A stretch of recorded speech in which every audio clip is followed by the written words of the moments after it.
guys? I'm TaysGreenLife, Taylor Moody, and I'm here with Scott and John from Vilified. How's it going, guys? Going great. How's it going? It's going good. I'm excited to be here with you guys, especially a local band. You guys had a headlining show recently. Was it July 8th at the Canal Club? How did that feel doing that? It was great. Yeah, it's been a long time. We had the opportunity to headline the Canal Club shortly before the pandemic. So being able to come back and do it again. And honestly, I feel like this time was probably 10 times better, just made it that much greater. So very excited that live music is back and that we have the opportunities that we do right now. Yeah, it sounds good. How do you feel, John? Oh, I felt really good about the show. I thought every band that played was amazing. I thought we did a really good job too. And just the whole atmosphere and all the, like you said, the community is just great. And it's, I had a really, really great time. It was a long day, but it was a great day. Yeah. It'll be a great memory. Yeah. Yeah. So what kind of bands did you play with on the headlining show? Can you tell me about that? Yeah. We had Betty Gray. We had Crystal View. We had Three Piece. We had House Divided. And then there's one more, and I don't want to forget them. Hold on. And Fellowship. They were awesome. That sounds cool. Yeah, I think I have we had an interview with Three Piece. We'll probably try to get another interview with them. Fellowship is also getting an interview soon. I'm trying to get House Divided, but that's all in the works. This isn't like things that are happening. This, I'm trying to like reach out. And I mean, that's what I like to do is go out in the community and talk to you guys because you guys are still people. A lot of people know you guys right now, but I mean, you're still a person. You still deserve the time, and people need to not like bug you all the time, because especially when you're doing like a lot, especially headlining a show now, is insane. Especially in a local show at the Canal Club. I think that's pretty cool. Yeah, definitely. I noticed you guys like have really good energy on the stage. How do you guys get that energy beforehand? What do you guys do? For me, it's a lot of not sleeping and then a lot of drinking a lot of energy drinks right before I go on. Yeah. That's not good though. I mean, I feel like, you guys got to do what you got to do to get ready for the, and there's all types of ways. Like sometimes I will have to smoke beforehand, because I get a little nervous, especially like talking to you guys, like it's insane. You guys are people, and I got to treat you like you're, this like special band, which you guys are starting to do. Like I see, you've worked with RV&T. How was it working with Jeremy? Yeah, Jeremy's great. We actually did our last whole album with him. So coming back and doing these next rounds of songs were great. A lot of people don't know, but I mean, we've been working with him for over 5 years at this point. So he's like our best friend. He's kind of like our honorary band member, I think, we also had an interview. I think my second interview was with Jeremy. He's excellent. I loved doing the interview with him. His mind is like crazy, like how he, goes out of the box to do different songs. Not just metal songs. I mean, he puts like a metal feel to it, but it's still poppy, which I think is very important. And I see you guys done a stripped down version of Send Me Home. Can you tell me about that? Yeah, absolutely. So that was another thing that was like right before the pandemic. We got together with Jeremy, and we were inspired by a lot of, kind of similar metalcore acts doing a similar kind of thing. And Jeremy thought he was going to be able to kind of take it one step further and add a lot of other elements that maybe some other artists haven't.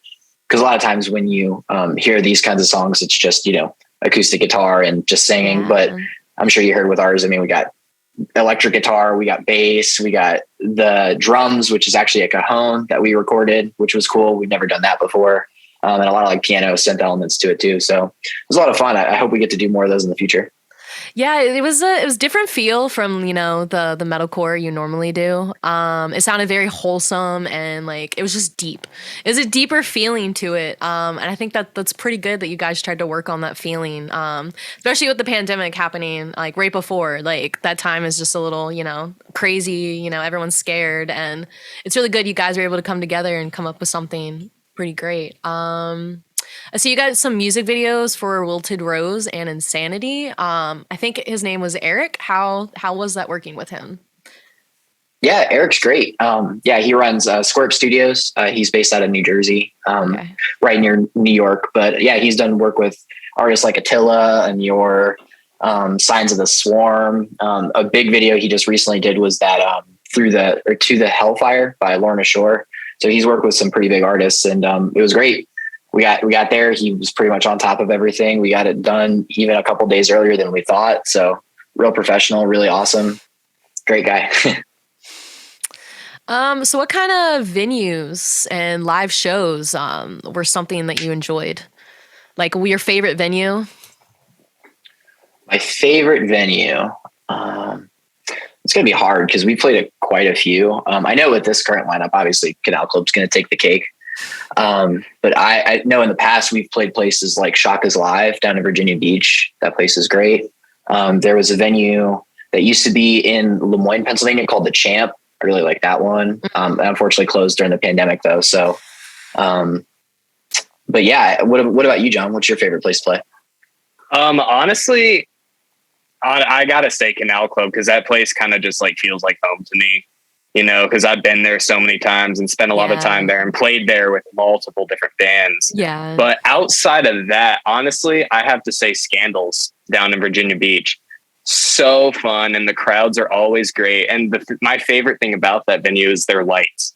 I think their lights are really, really cool. They have like these like bar lights behind the stage that, yeah, it was great. And whoever was doing the lights at those shows, you'd think it was like this gigantic touring band coming through, and the lights were like predetermined and stuff. But it was awesome, and it sounds great. Yeah, I love that place. So that probably is going to be my favorite outside of Canal Club. Yeah. Yeah, I grew up with the Canal Club too. That's a venue that I, when I was a teenager and like hang out there, because they were all ages at the time. I remember when Canal Club let you smoke cigarettes and you're just smoking cigarettes in there, and I'm just like, oh God, you're just like clouds of smokes. And then like the next day you still smell it on you. Yeah. So how do you guys juggle doing Vilified and also Scott playing in Valeria and Kyle also joining, not joining, but like helping you guys out? How do you guys juggle all of that? Yeah, it's really just time management, honestly. So my other band, Varia, I'm also in that project with Patrick Ryan. He is also in a band Set for Tomorrow. So we both kind of have to deal with it. But yeah, it's really just time management. So, obviously give as much time and energy as I can to Vilified, but I also want to do the same thing for Varia. But it's really just a team effort. And yeah, Kyle, he's been really great. He's been helping us with these last couple of shows, filling in, and kind of stepped up in our second guitar player role. And yeah, he's just been great. He obviously has got a lot of stuff going on as well, but he always finds time to come through and help us out. So we definitely appreciate him. I mean, that's good. You guys have a team, especially with all the members. Like, how do you guys, figure out the roles with everybody? Like, what is everyone's role? What is your role in the band, John? Oh, me? I'm the bass player of the band. Yeah, that's pretty much it. I play bass, and I mean, I get to help a lot with like planning out what we want to do, and like planning out the ad campaigns and the shows and all that stuff. And that's honestly pretty cool that I get to be a part of that too. But I mean, just a bass player. And what is it, Scott? You do the vocals, the drums, vocals. Yeah, way back when I did play drums for the band, but now I'm the vocalist, and I play drums in Varia. So, all right, how do you manage doing both? Like, I mean, you said obviously time management, but how do you because you're doing something different for Vilified, and then you're a drummer for another band. So how does that work out for you? Yeah, that's actually a great question. So kind of like I mentioned earlier, when the band started, I was actually the drummer.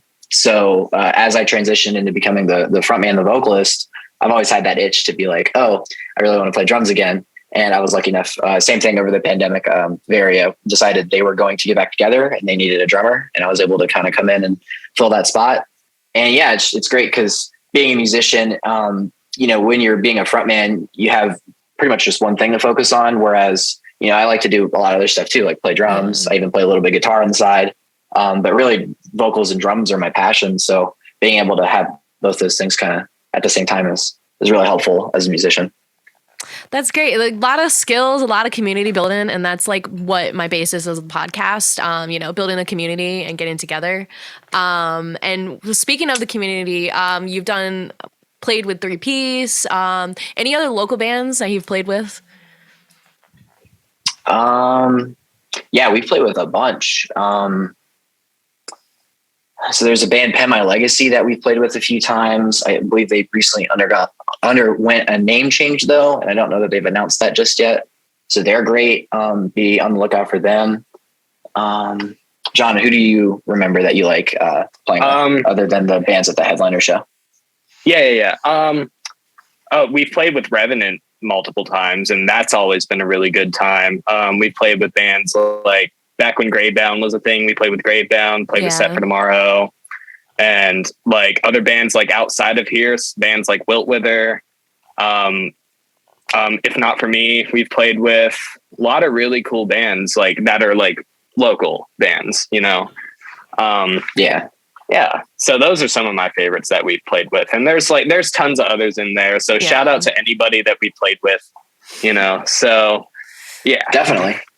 Yeah. That's so great. I think, I was going to say, I think that's probably why I was getting stuck up, is because, bands like Revenant, Set for Tomorrow, If Not For Me, they're kind of on the touring circuit now. So it's really cool being a part of this community that's actually rising, And it's good because the metal scene really gets a bad rep, but I mean, they're really not. They're not as bad as everyone talks about. You guys really do build up a community, and you guys hang out and you try to like support everybody. I mean, obviously it's a competition, but you guys are still willing to look over that and be like, you know what, we're all bros here. Like, we're all doing the same thing. We all want the same thing. And I think it makes the scene a little bit easier when not everyone is stuck up and like, in that, because we're, you guys are bros. We should all be bros in this like community. That's why like I don't also do like music. Like, I'll do small businesses and other artists. So I try to get them as well in the community, because you never know. Like, maybe you guys seen a video of someone that does art, and you like their art. Maybe you guys will contact them and be like, hey, we need some album stuff. RV&T just had a candle just shared out recently. And I actually have her joining the podcast. Cause I'm a candle maker. So like, I think that's cool. Speaking about like merch and stuff like that, where did you come up with the idea with your new t-shirt? That was actually, we work with a company called PBG Graphics. Okay. One of their artists was able to come up with it. Really, it was just, we were kind of searching, trying to see similar kind of art on the internet that would mesh with our style. We contacted them about a design they had posted that we thought would work really well.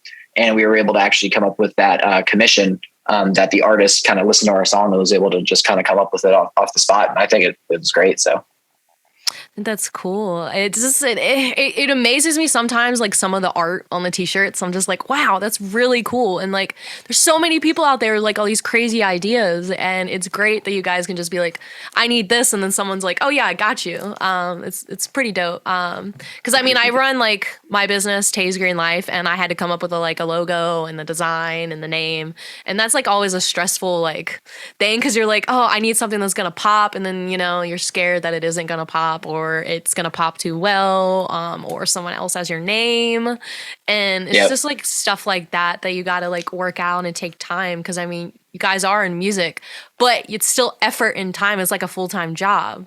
You might not get the pay you need, but it's still like good to get out there and experience and still put your time and effort in something you love. And a lot of people don't have that. No, like everyone is just too busy working, and you guys are just like, oh, we can work and be in a band and try this, and it's great. Absolutely. And that kind of comes back to the community aspect that you were talking about. I don't think we would be able to do half the stuff we were able to do without local artists and local business owners just being able to help us out and kind of give us direction. Because when you're at this level, you don't have managers, you don't have booking agents, you don't have an artist on retainer to make your album art. So you got to kind of make these connections and grow the community. Absolutely. And I think that's great. And let's see, because I see when you guys are coming up with like the lyrics and the sounds and stuff, how do you guys coordinate together? So these last few songs, I don't know if John was actually around when these were being made, but we got together with Jeremy and we kind of decided after our last album, Shadow Descent, that we all wanted to be in the same room with our producer, which was Jeremy, kind of coming together and working on the songs together. So it was really just a collective unit, collective idea. It's good. And I can also add to that too. So yeah, back when I like joined the band, they had a lot of these songs, like the bare bones and the structure of the songs. So basically what I did is I went in and recorded over those. Like I think we went in for a day with Jeremy actually. Yeah. And I did like 4 songs. I think it was in a day. I did one that's unreleased. I did Insanity, Wilted Rose, and Teeth, what we released back in February, the cover. So I wasn't really around for the writing part, but for our like new material that we've been working on, I've been able to like, throw my own ideas into the mix, and it's really cool. Like this lineup, especially, I love everybody's ideas meshing and everybody's chemistry, like with the writing and even playing live too. Yeah. I love it. It's great. I'm sure I'm gonna catch one of your live shows sooner or later. I'm trying really hard. But yeah, I watched some of the videos of it and I was like, oh, it was such a good turnout and I missed it. Yeah, last Friday was great. Mm-hmm. So with your 5 Seconds of Summer song, I think it's called Teeth. Yeah. How did you perform? Turn it into the sound it is now, because it's a very poppy song. Yeah, absolutely. I gotta 100% credit Jeremy Anderson with that one. Really what it came down to is, he does tons of vocal covers and he kind of inspired us to do something in a similar vein. And actually I was the one who presented that idea to the group, which ended up working out luckily. But yeah, I heard that band. I can't remember. I think it was my girlfriend that recommended them to me, and I love that song. So we were able to actually knock that out in just a couple hours, which is great. That's cool. Yeah. Like I said, with the send me home, like you guys do 2 different like feels of different songs, and you're bringing your own like metal into it, and it's so great because like everyone out there is their own artistic person, like especially in your mind, like there's a way you do things and the way you sound, like, and you guys made it come out of your mind and into another song, and that's great. I've actually listened to it and I thought it's pretty cool. Like I would rather listen to that song than the 5 Seconds to Summer song. Oh, thanks. That's the right attitude right there. It was great. So I see you guys played with Polaris, Like Moths to Flames, and Alpha Look. Was that cool? Like let me hear about that one. Yeah, John, why don't you go first? All right. That honestly favorite show I've ever played. And that was pretty much because like bands, like literally all of those bands on that lineup, it was Polaris, Like Moths to Flames, Alpha Wolf, and Invent Animate. And those are all bands that I've been listening to for years. Like 2020 Polaris had like my top listened to song.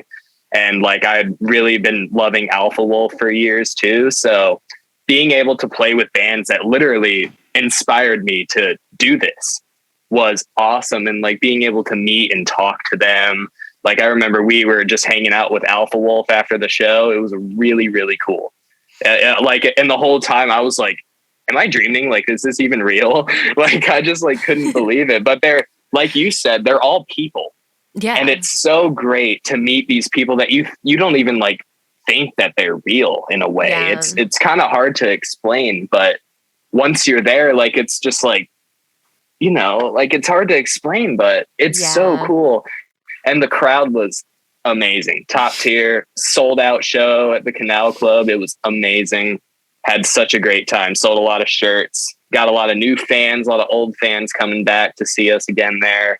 And yeah, I had a blast. That sounds great. I'm super excited to see what else you guys come out with. What's the plan for the next year? We've got some stuff in the works. Hopefully have some more music coming out soon, maybe some more music videos, maybe some shows. Hopefully playing to some new areas too. Obviously we love Virginia. It's where we live, but we're excited to get out and start playing some new areas too.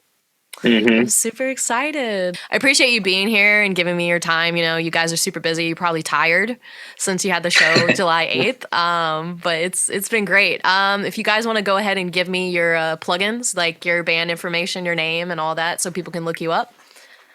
Absolutely. So yeah, like we talked about before, we're called Vilified. You can look us up on Facebook under the same name.